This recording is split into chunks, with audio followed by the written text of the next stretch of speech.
Dieu existe-t-il? Eh bien, c'est probablement la plus fondamentale des questions fondamentales. Nous pouvons affirmer que Dieu existe sur la base d'au moins deux preuves. D'abord, ce qu'on appelle des preuves externes à la Bible, c'est-à-dire la création. Lorsqu'on considère l'immensité de la création, ce qui nous entoure, eh bien, on est obligé d'arriver à la conclusion que finalement, derrière la création, il doit y avoir absolument un créateur.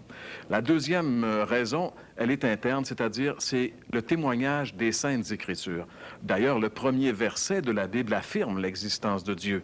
Il est dit, au commencement, Dieu créa le ciel et la terre. Donc, ces deux preuves-là sont suffisantes. Mais malheureusement, au cours du siècle dernier particulièrement, dans le monde intellectuel et le monde scientifique, on a remis en question l'existence même de Dieu. Francis Schaeffer, un penseur chrétien qui a vécu dans le siècle dernier, disait dans un de ses écrits que deux événements importants ont marqué ce siècle, et ce sont deux événements qui sont arrivés simultanément, c'est-à-dire l'explosion de la connaissance scientifique et l'effondrement moral.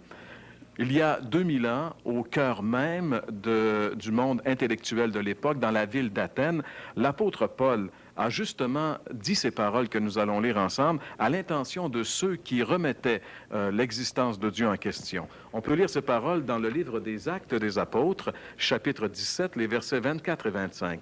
Paul dit, « Dieu qui a créé l'univers et tout ce qui s'y trouve et qui est le Seigneur du ciel et de la terre, n'habite pas dans des temples bâtis de main d'homme. Il n'a pas besoin non plus d'être servi par des mains humaines comme s'il lui manquait quelque chose. Au contraire, c'est lui qui donne à tous les êtres la vie, le souffle et toute chose. » Eh bien, oui, Dieu existe. La nature le prouve et la Bible le révèle.